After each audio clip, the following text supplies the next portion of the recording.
ये इंटरव्यू सिर्फ तालीमी और मालूमाती मकसद के लिए पेश किया गया है। मीडिया स्टार वर्ल्ड किसी भी हिंसा, नफरत या तासुब की हिमायत नहीं करता। यहाँ पेश किए गए ख्यालात मेहमान के अपने हैं।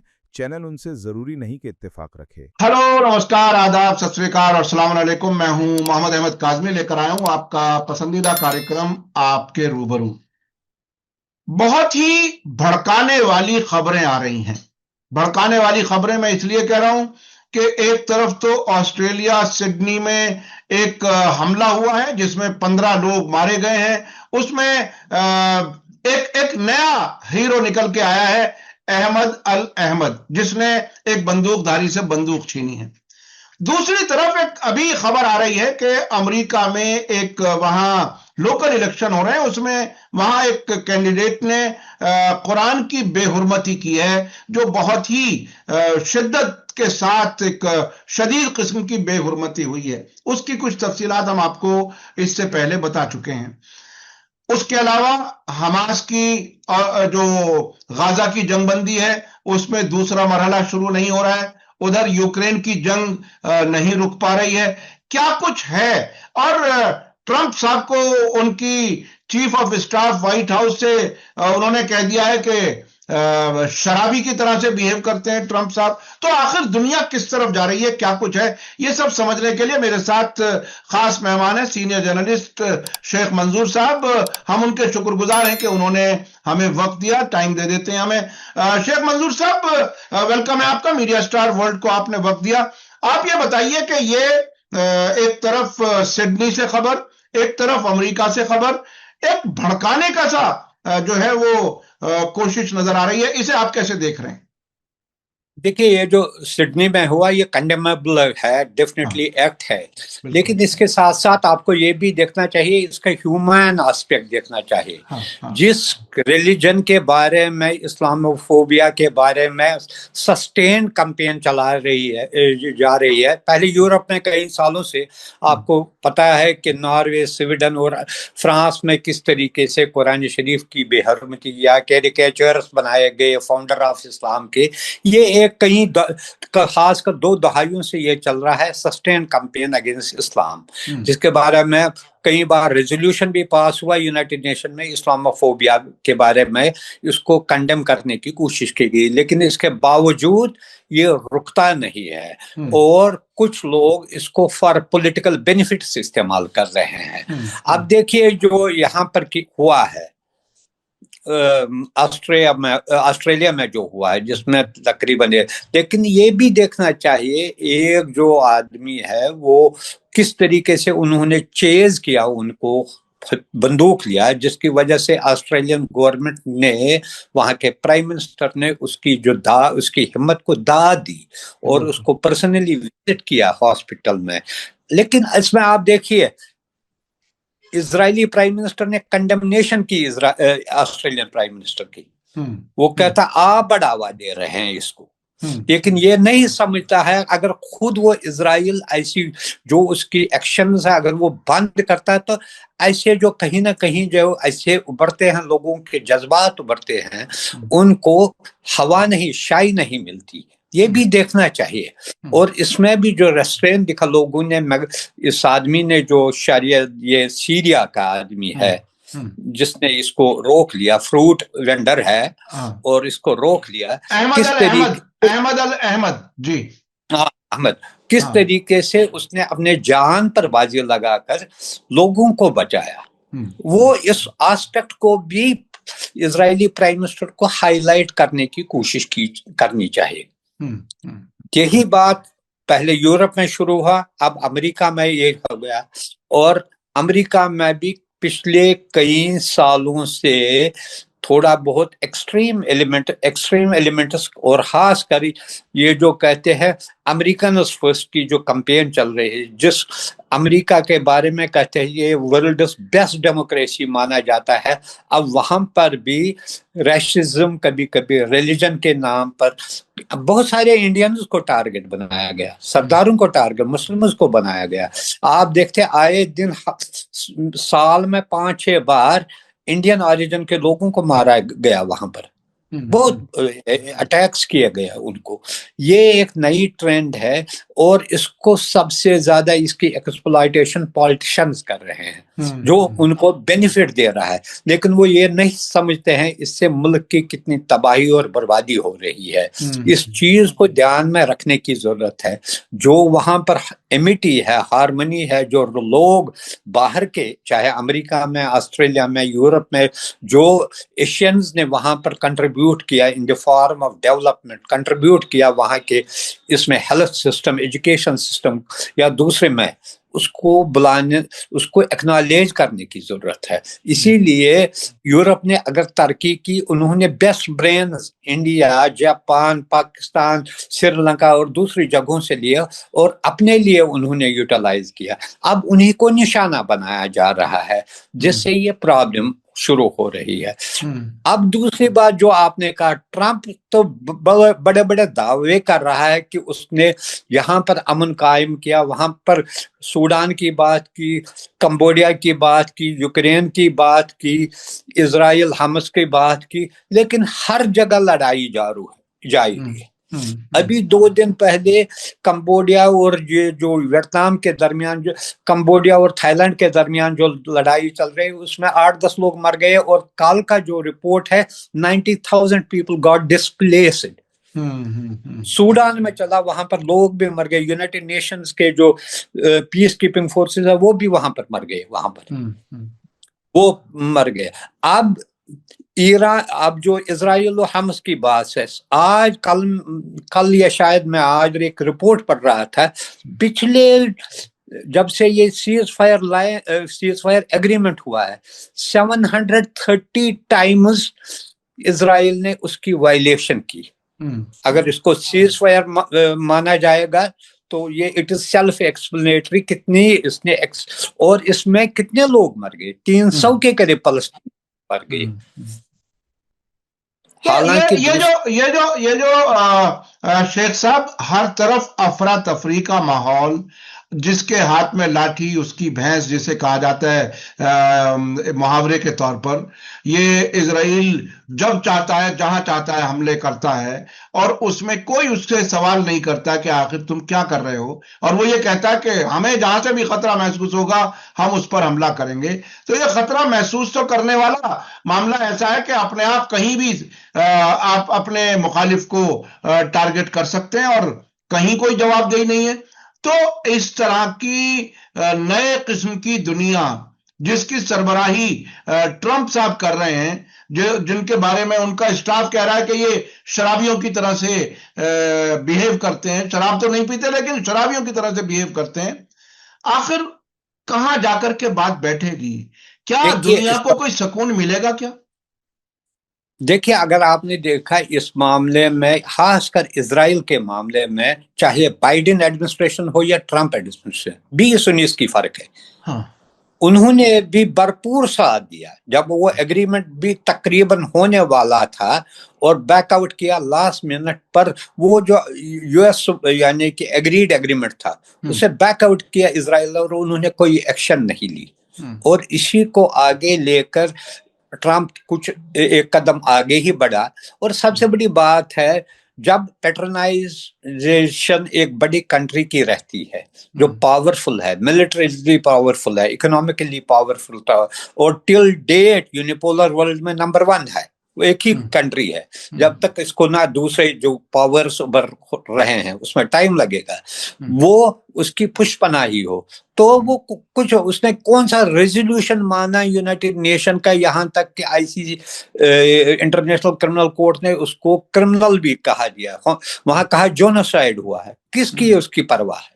कुछ नहीं मान लिया। ये पावर का नशा है जो वो एंजॉय कर रहा है because he is getting backing and support from United states और उसके प्रेसिडेंट ने उसको सपोर्ट। यही वजह है जो उसने 730 बार जो वायलेशंस की है 2 महीनों के अंदर, हाँ, उससे कोई पूछता भी नहीं है। कभी कभी आज भी ट्रंप ने कहा, हालांकि आज इंडियन मिनिस्टर जो है, एक्सटर्नल अफेयर्स मिनिस्टर, वो इजराइल पहुंचे और वहां पर उसने बातचीत की वहां के काउंटर पार्ट से की, और ये कहा कि हम नई अलायंस बना रहे हैं कि जिसमें फर्दर जो रिलेशन है स्ट्रेंथन करेंगे, खासकर सिक्योरिटी के मामला में स्ट्रेंथन करेंगे। इसके अलावा ट्रंप ने भी एक स्टेटमेंट दिया, ये हमारा इम्पोर्टेंट पार्टनर है, इसकी स्ट्रेंथ, उसकी सोवरेनिटी, सिक्योरिटी को डिफेंड करने में हम भरपूर साथ देंगे। लेकिन साथ ही उसने ये भी कहा उन्हें कि आपको ये पता होना चाहिए कि ईरान के खिलाफ जंग में उसी ने अपने जो है B-52 बॉम्बर्स इस्तेमाल किए वहां के न्यूक्लियर इंस्टॉलेशंस को नुकसान पहुंचाने के लिए। उसको ये याद दहानी भी करा रहा था कि हमारे बगैर आप कुछ नहीं है। वो भी ये दिया। लेकिन अब देखिए, ये अमन कहाँ है? अमन कहीं नहीं है, हर जगह वीरानी है, तबाही है। एक बार एक कहते हैं पीस प्लान, दूसरे दिन वो फ्लॉप होता है, कोई कंसिस्टेंसी नहीं है रिपोर्ट्स में।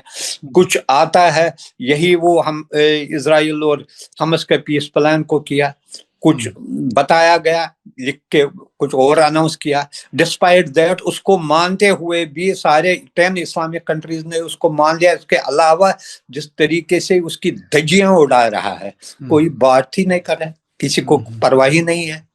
आप देखिए किस तरीके से ठंड में बच्चे मर रहे हैं। कल ही एक बच्चा जो है ठंड की वजह से फ्रीज हो गया है, क्योंकि लिमिटेड रेस्ट्रिक्शंस डाले हैं ह्यूमैनिटेरियन एड में। उनको उनके जो टेंट्स थे उतना स्टॉर्म आ गया गाजा में, जिससे पानी इतना आ गया जिससे वो उड़ गए। कोई प्रोटेक्शन इतनी नहीं है बच्चों के लिए, बूढ़ों के लिए जो है बीमार है, ताकि उनको सर्दी से प्रोटेक्ट किया जाए। ये आलम है, ये स्टेट ऑफ अफेयर्स है। इस मामले में हम समझते हैं किसी मुल्क में ये नहीं है जरूरत या वो हिम्मत नहीं है कि वो उसको कहें कि भाई हम एटलीस्ट इन लोगों को प्रोटेक्ट करने में हम थोड़ा, देता ही नहीं, इजाजत ही नहीं देता। वो कहता है मेरी हिसाब के हिसाब, मैं जो कहूंगा इतने ही हिसाब से इतनी ही गाड़ियां एंटर हो जाएंगे डेली फॉर ह्यूमैनिटेरियन असिस्टेंस के लिए। भाई जो कहते हैं वो कहते हैं ये इट इज नॉट एनफ। ये यूनाइटेड नेशंस की ह्यूमन ये जो एड एजेंसीज है वो कहते हैं जो एड जा रहा है वो अनफ नहीं है। खुराक की प्रॉब्लम है, बच्चों को अगर देखिए वहां पर सर्दी की वजह से किसी की जान जाना कितना मुश्किल है। जी जी, बहुत बहुत बहुत सख्त हालात में है फिलिस्तीनी। अच्छा, एक चीज मैं समझना चाहता हूं शेख साहब, ये जिस तरह से गाजा जंग में नाकाम हुए, जो इन्होंने जंग के मकासद बताए थे वो हासिल नहीं कर सके, हमास को तबाह नहीं कर सके, अपने कैदी जंग के जरिए हासिल नहीं कर सके, और उनको निहत्ता भी नहीं करा पा रहे हैं जिसको टारगेट बनाया जा रहा है। अब ये जो जंगबंदी शुरू हुई थी उसको तकरीबन 2 महीने हो गए। अब जंगबंदी का दूसरा मरहला शुरू होना था, वो फिर कहीं अटक गया। पिछली बार भी हमें याद है कि जंगबंदी पहला मरहला हुआ, फिर बाद में खत्म हो गई। क्या अब फिर जंग शुरू होने के इम्कान लग रहे हैं? आपको क्या लग रहा है? लगता है क्योंकि इजराइल को ये पॉलिसी सूट कर रही है, वो सीज फायर भी करता है, वहां के लोगों को टारगेट भी करता है।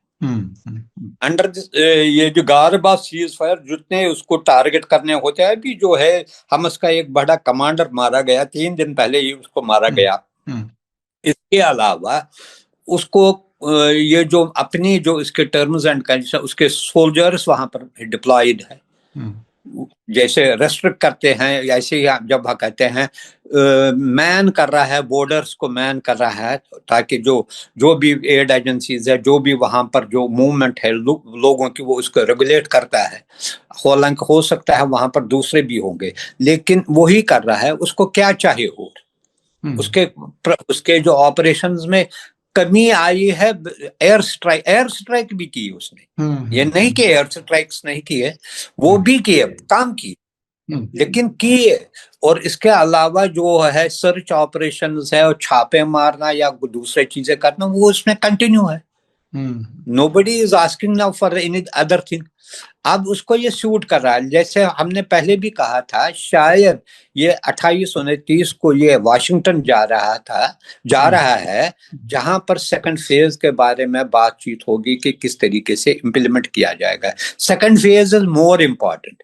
इस वजह से इसमें ये जो है गाजा में स्टेबलाइजेशन फोर्सेस के डिप्लॉयमेंट से पता चलेगा कि how serious America is regarding resolution of Palestinian issues. अगर वो हो गए, उनका क्या मैंडेट होगा, किस तरीके से वो वहां पर करेंगे, व्हाट विल बी देयर, उनको टैकल हमास के साथ कैसा उनका रहेगा, या इजरायली फोर्सेस को जो कहा गया कि उन्हें लीव करना है, गाजा से उनको निकलना है, how they are going to react to this position.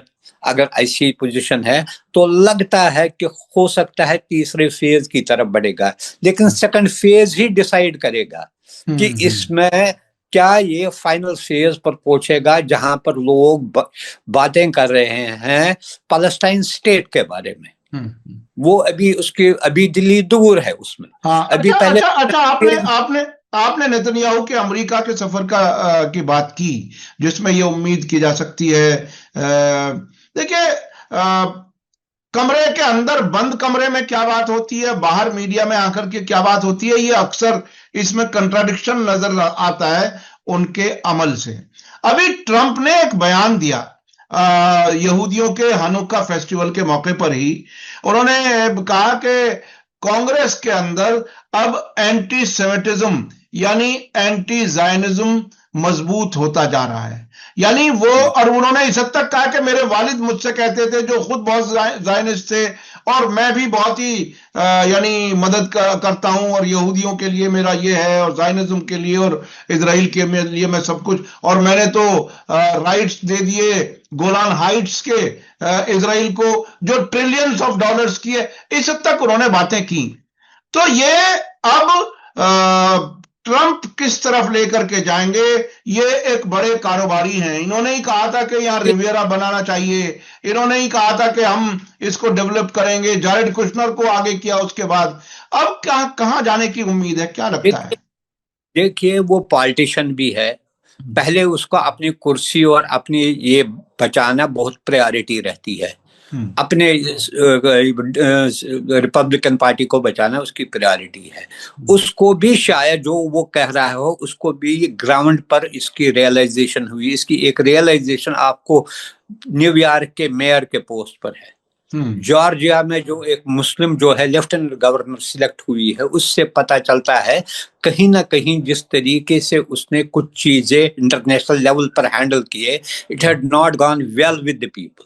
वो इसको, और इसी सिलसिले में वो कहता है कि एक सेंटिमेंट, जिस तरीके से एट्रोसिटीज कमिटेड किए इजराइल ने गाजा में फलस्तीनियों के खिलाफ या दूसरी जगह, उससे ये लगता होगा वहां के लोगों को भी उसने इट हैज क्रॉस्ड लिमिट्स.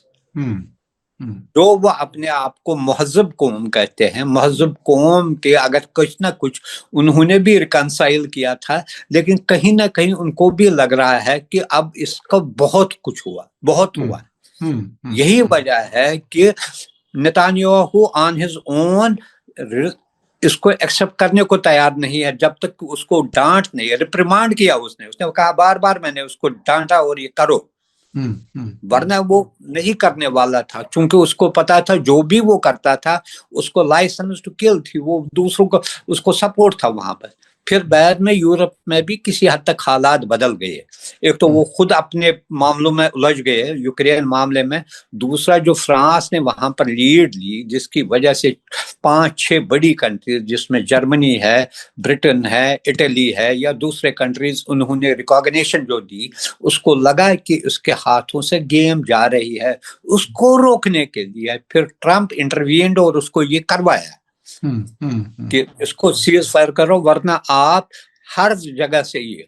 अब ये देखिए, जो पहले यूरोपियन उसको सपोर्ट कर रहे हैं, क्योंकि वो अपने उलझनों में फंसे हैं, वो कहाँ इसको सपोर्ट करेंगे. ट्रंप ऐसा आदमी है, वो दूसरों पर खर्च करने को तैयार नहीं है, वो क्यों करेगा इस पर खर्च, इतना पैसा वो पूरा दुनिया के. लेकिन शेख साहब वो बहुत बार ऐसा हुआ है कहते कुछ हैं, करते कुछ हैं। आपको एक जमाना याद है, तो अमेरिका के मीडिएशन में हमेशा वादा किया जाता था फिलिस्तीनियों को फिलिस्तीन स्टेट बनेगा। अब फिलिस्तीन स्टेट का नाम लेना बंद कर दिया। अमेरिका भी अब बहुत ही दबे अल्फाज में कभी कभी कह देता है जब क्राइसिस बढ़ता है, नहीं तो इजराइल बिल्कुल इनकार करता है। अब एक नया बयान आया है कि सब वेस्ट बैंक को अनेक्स नहीं करने देंगे ट्रंप, जो इजराइल कोशिश कर रहा है। तो ट्रंप साहब से क्या उम्मीद की जा सकती है? उन्होंने जेरूसलम को राजधानी तस्लीम किया, अपनी एम्बेसी शिफ्ट की, गोलान हाइट्स उन्हें तोहफे में दे दी।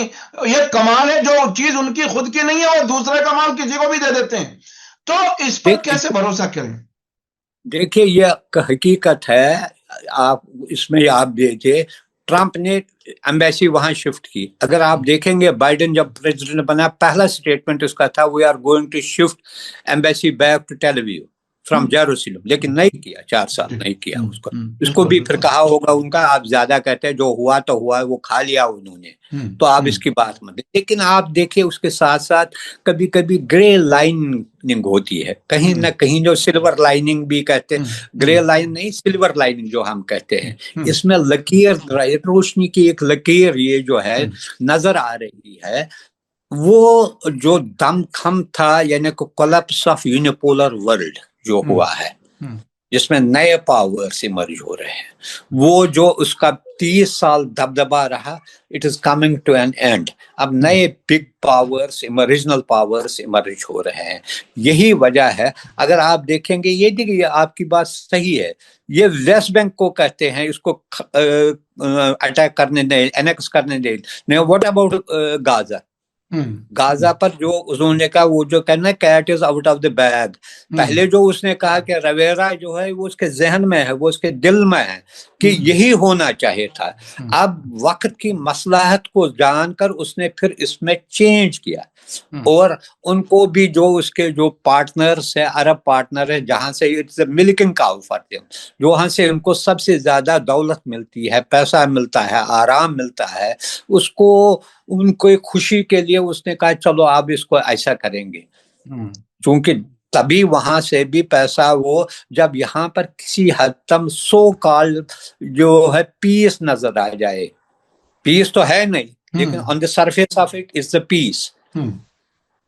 तो ये चीज, इसके लिए डिप्लोमेसी क्या होती है, वो इसको चलाते हैं ऐसे ही, जैसे शूट करता है, टाइम के हिसाब से शूट किया, इस वक्त यही शूट किया, यही कार्ड खेल दिया। हाँ, अमेरिका ने हमेशा डिप्लोमेसी को एक टूल के तौर पर अपने गलत इरादों को पूरा करने के लिए ही इस्तेमाल किया है। ये बात बहुत बार साबित हो चुकी, और अपना चेहरा बहुत ही ह्यूमन बताने की कोशिश करते रहे कि जैसे कि हम पूरी दुनिया में अमन ले आएंगे। अच्छा, अब तो वो नहीं रहा, अब वो नहीं रहा, वो चेहरा नहीं रहा। जी, अब वो चेहरा नहीं रहा, वो उनके चेहरे जो है वो नकाब गिर चुकी है। अच्छा, मैं अब चलना चाहता हूं मोदी जी के जॉर्डन के सफर पर। जॉर्डन का सफर मोदी जी का जो इस वक्त हुआ है, जबकि कुछ ही किलोमीटर की दूरी पर गाजा वाला मामला गर्म है, उधर जॉर्डन खुद अपने आप इस इशू में उलझा हुआ है। आगे बढ़ाए तो मुश्किल, पीछे हटे तो मुश्किल, इजराइल के लिए काम करते रहे जिंदगी भर। अब इजराइल से कहां जान बचा करके जाएंगे? मोदी जी तो खुद इजराइल के बहुत अच्छे दोस्त हैं। जॉर्डन में क्या समझाने के लिए गए मोदी जी? क्या लगता है आपको? एक्चुअली जो अगर आप देखेंगे, थोड़ा बहुत जो शिफ्ट गल्फ कंट्रीज में आया है, जो सऊदी अरब ने जो एग्रीमेंट किया है, डिफेंस एग्रीमेंट विद पाकिस्तान, और दूसरे कुछ और कंट्रीज में थोड़ी बहुत तब्दील, जो पहले गर्माहट थी रिलेशन में, वो अभी भी बाकी है, लेकिन कुछ ना कुछ वो अब उनकी थोड़ा जो है, थोड़ा लीन किया है टुवर्ड्स पाकिस्तान अगेन कुछ कंट्रीज ने। और इस सिलसिले में जॉर्डन के साथ, वैसे भी जब जॉर्डन का प्रेसिडेंट पहली टर्म जब मोदी जी की वो यहाँ पर आया था, उस वक्त एक सीरत की कॉन्फ्रेंस थी प्रॉफिट के बारे में, आई थिंक 16-17 में वो यहाँ आया, और मोदी जी ने उसको रिसीव किया because he happens to be the descendant of हाशमियत, हाशमी खानदान का। दूसरी बात, वहां पर भी उन्होंने एक चीज क्लियर किया कि हम पैलेस्टीनियन स्टेट के बारे में वी आर फॉर इट, जो उन्होंने स्टेटमेंट दिया ये, लेकिन ये भी कहा कि उनके साथ रिलेशंस को फर्दर बढ़ावा देने के लिए ये वहाँ ये नहीं है, उनको इथोपिया आज पहुंचे हैं वो, और इसके बाद उनको जाना है ओमान जाना है, जहां वो फ्री ट्रेड एग्रीमेंट की बात कर रहे हैं। क्योंकि ये जो कंट्रीज है ना, ये हालांकि जॉर्डन इतना नहीं है या इथोपिया इतना नहीं है, लेकिन Oman financially they are very sound, और वहां पर अच्छी खासी इंडियंस की पॉपुलेशन है। अगर आपने देखा जॉर्डन में भी बहुत सारे इंडियंस जो वहां पर मौजूद थे, जिन्होंने मोदी जी का इस्तकबाल किया, और खुद भी उनके साथ जो मीटिंग है अच्छी रही है। अगर ट्रेडिशनली देखा जाए सारे अरब कंट्रीज के साथ इंडिया के ताल्लुकात राइट फ्रॉम नेहरू जी के टाइम से बहुत अच्छे रहे हैं।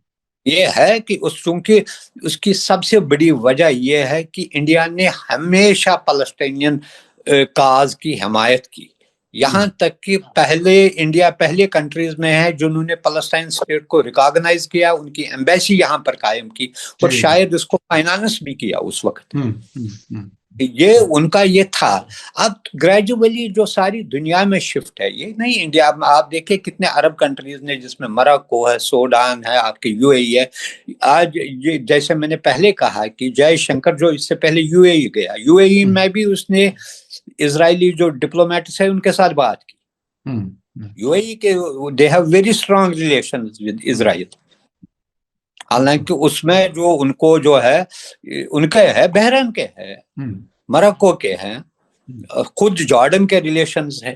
तो इसलिए वो जो है एक किस्म की इस रिलेशंस को मजीद बढ़ावा देने के लिए वहां भी गए, दोनों तरफ से। अगर आप देखेंगे प्राइम मिनिस्टर पहले वजीर आजम है जो वेस्ट बैंक भी गए, उससे पहले जो है प्रणब मुखर्जी गए थे। तो ये वो एक्चुअली वो कन्वे मैसेज करना चाहते हैं, लेकिन ये हकीकत है over the last 2 decades India और इजराइल के दरमियान कोऑपरेशन बहुत बढ़ गई है, खासकर डिफेंस में। ये इसका जो यानी कि एक हाली मिसाल है, कोई रिसेंटली जो ऑपरेशन सिंदूर में उनके जो इक्विपमेंट्स, उनके जो भी दूसरे ड्रोन्स या दूसरे हैं, वो उनका बड़ा भरपूर साथ रहा, इंडिया ने उसको इस्तेमाल भी किया। ये दिखा रहा है कितनी डीप है इनकी डिफेंस कोऑपरेशन।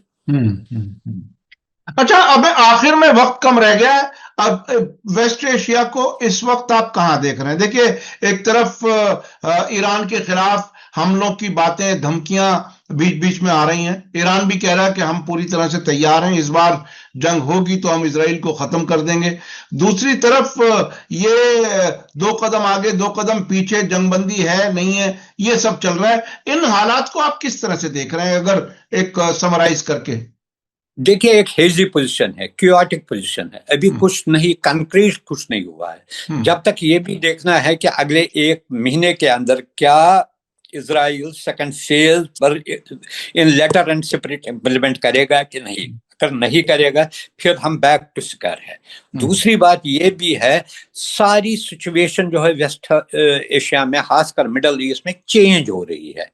उसमें नए रिलेशंस उभर कर आ रहे हैं, जो आज से 3 साल पहले है वो नहीं रहा वेस्ट एशिया। अब उसमें नए प्लेयर्स, जो स्मॉल एंट्री हुई है ईरान और अरब के दरमियान, ईरान की एंट्री वहां पर हुई है, हालांकि it is eight lowest level, लेकिन हो सकता है ये बढ़ जाएगा। जो पहले इतने स्ट्रेन्ड रिलेशंस थे कि एक दूसरे को देखते नहीं है, अब ये है कि कॉन्स्टेंटली एक दूसरे के साथ टच में रहते हैं। इसका सबूत है कि हाल ही में जो इजराइल और ईरान के दरमियान जंग रही, उसमें बाय एंड लार्ज सारे अरब कंट्रीज, अगर उन्होंने मॉरली दे सपोर्टेड ईरान, उस वक्त उन्होंने इजराइल को सपोर्ट नहीं किया। हालांकि ये भी हकीकत है कि 2-3 अरब कंट्रीज से जो मिसाइल दागे जा रहे थे, इसमें जॉर्डन का भी था, जो उनको इंटरसेप्ट किया जाता, लेकिन वो समझे उनकी ये बदकिस्मती है क्योंकि उन्होंने वहां पर बेस अमेरिका के रखे हैं।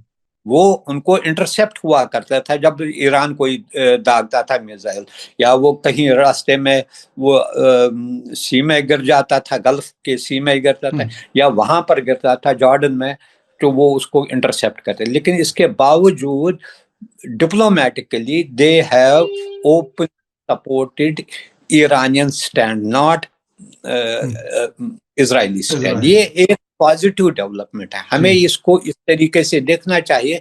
लेकिन और वो जो उनको एक खौफ दिया गया था अरब कंट्रीज में, ईरान इज देयर नंबर 1 और इसका जो न्यूक्लियर प्रोग्राम है it will be used against them, वो अब साबित हो गया है वो नहीं है। वो अगर है तो वो इजराइल के खिलाफ है, नॉट अगेंस्ट अरब्स। ये एक नई उनको एक रियलाइजेशन आई है।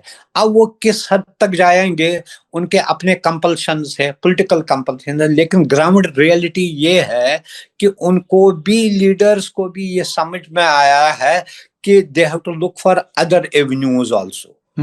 किस तरीके से वो करेंगे, that will be decided by their policies, उनके कंसल्टिंग वो करेंगे। लेकिन उन्होंने doors of negotiation they have kept open both for China and Russia including Iran. बिल्कुल बिल्कुल। और उसी का इशारा था जब पिछले दिनों तुर्की अल फैसल, प्रिंस तुर्की अल फैसल ने कहा कि अब जो है ईरान नहीं बल्कि इजराइल इस इलाके के लिए खतरा है। ये यहां तक बयान सऊदी अरब की तरफ से आया, तो ये एक पॉजिटिव अच्छी तब्दीली का इशारा नजर आ रहा था कि इसमें दूसरी बात ये भी है कि पोस्चरिंग हो रही है, वो कन्वे मैसेज कर रहे हैं अपने, यानी कि वेस्ट को, खासकर पर्टिकुलरली अमेरिका को, अगर आप इसको लगाम ना दे कि we will be forced to look for other avenues, other, यानी कि ये एक अच्छी चैनल अच्छी है। और इस सोच को अगर वो आगे बढ़ाएंगे तो हो सकता है एक स्ट्रॉन्ग ब्लॉक बनने की उम्मीद है जो काउंटर कर सकता। और उन्हें ये भी अब रियलाइज हुआ उनमें इतनी ताकत नहीं है जितनी ईरान में है कि वो कन्फ्रंट करेगा, कर सकता है इजराइल को। ये समझ गए, रियलाइजेशन तकरीबन हर तरफ आ रही है।